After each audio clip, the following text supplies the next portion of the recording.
Hello again. How are you guys? Um, Finished that book that I was telling you guys about, marked. Um, Again, let's see. So it has been just about 6 years since the last time I read this book. I had read all the way up to maybe six or seven. And then the author, PC Cast and Kristin Cast, just finished their last book. And so I decided I was going to reread the series. And so I started and finished marked in like a week. Really shouldn't have taken me that long, but I got busy. But anyway, um, I started reading the book, and I realized once again, I realized why I had liked the book in the first place. You know, because like in the later books, it's a little kind of like I don't know about this main character, but you know, reading the first book again, it kind of brings back all of the memories from when I first read it, you know? And then I was reading it, and I was like, I didn't even remember that Zoe, the main character, had one of those girls that was like, oh my god, shoes. Oh my god, bags. Oh my god, ew. You know, she was one of those girls. She was an it girl, you know what I mean? Kind of. She was kind of a outcast it girl, I guess. Kind of. But anyway, that's not the point. But the point is, I was really surprised because in the later book she's not like that at all. She's grown up and become, I guess, mature ish, kind of sorta. But so I'm reading this book and just falling in love with the series all over again. It's about Zoe, right? And so she gets marked, which is this is a very different take on the vampire thing, right? So vampires usually you get bitten and then you're turned, right? Or in some other cases you're bitten and drained of your blood and then you're fed blood and then that's how you turn. But in this one, it's you're tracked down by a vampire, he's like a tracker, and then they mark you in the name of the goddess. And then you like pass out and then you wake up and you have a crescent moon on your forehead, right? And so she gets marked in like the very beginning of the book. That's like the first thing that happens. She gets marked, and and then she becomes rejected by her best friend in the whole world, and and then she goes home and she's rejected by her mother and her stepfather, and it's just not good. She her home life is broken. It's not working for her right now, and that's kind of sad. And it's good to remember that that's where she came from, and that's, all of that is what made her what she is, you know what I mean? And but so she gets like she gets put under house arrest by her stepfather, who is like this elder of people of faith, who is like this really religious thing, and he's like, oh, we're gonna activate the prayer tree and save you and la da da da. And she's over here, dying because she's not around other vampires, and so she sneaks out and she goes to her grandmother's house. And her grandmother, Sylvia Redbird, has been her biggest supporter throughout her whole life. It's like her biggest fan, that kind of thing.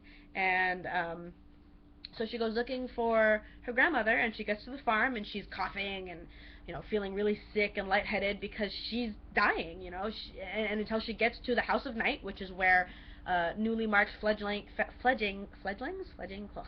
and newly marked vampires go to learn about being a vampire. And if they don't get there, they die, right? And so she's trying to get to her grandmother so that her grandmother can take her to the House of Night, and she trips and hits her head and she passes out. And so then this big thing happens, and I'm not going to tell you what happens because it's no. But so this big thing happens, and she wakes up in the House of Night, and her grandmother's there, and Neferet, the high priestess, is there, and Neferet's really nice, really like a great vampire, and she's just perfect in every way. She's like Mary Poppins, like seriously, and she helps Zoe, and she becomes Zoe's mentor, and then throughout the book, Zoe is kind of learning how to fit in, kind of. She becomes best friends with her roommate, Stevie Ray, and she meets the twins who aren't actually twins, and then she becomes friends with Damien, the really, really gay vampire. And, they're just this cute little group of friends. And then she finds out that she has an affinity for all five elements, right? And That's kind of cool. It's a big thing, you know. No kid vampire has ever, or any vampire at all, has ever had an affinity for all five elements, right? Earth, fire, water, air, and spirit. Those are the five elements that they believe in. And so, you know, she's a very powerful young vampire. And, you know, and so she goes through all this stuff, and she has the chance to prove herself at the end of the book, and she does flawlessly, and yada yada yada. And at the end of the book, I was, you know, sitting in the car with my mom reading the end of this book, and I started screaming. I was like, oh my god, oh my god, oh my god, yes, oh my goodness. You know, I was just freaking out because yes, I react to books that way. I freak out. I'm sorry. Don't judge me.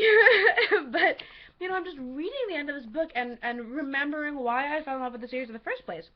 You know, and yes, the other books can be a little iffy, but I haven't read them in a while either, so I could just be making up what I remember. But you know, at least this book is really about, you know, friendship and finding the way to do something good and doing the right thing, and you know, all that cheesy good teenage stuff.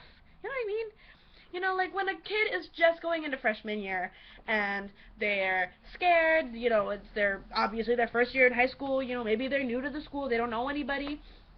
You know, it's like I would suggest this book to them, you know, because it would show them that no matter how much of a new kid you are, or how much of an outcast you used to be, or whatever, you know, you're always going to make at least one friend. And that one friend could be the best friend you're ever going to have in your whole life. You know, and you know, and this book isn't just about friendship, it's about loyalty.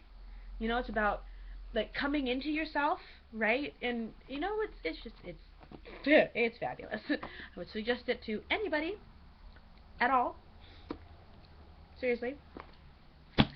Let's see, yeah, that one's done. I just started the second book, Betrayed. Yay! Woohoo, so excited. There's 12 books in this series. I don't know if I mentioned that, but there's 12 books in the series. And I'm only on the second one. Woo! Anyway, I also started Sherman Alexie's The Absolute Truth About Being an Indian Diary, or yada yada yada. My brother's reading it for English class, and so I'm reading it with him, and we're going to read it together. So yeah, I will make a video for Betrayed and the Sherman Alexie book when I finish them, and I'll see you next time. Have a great day.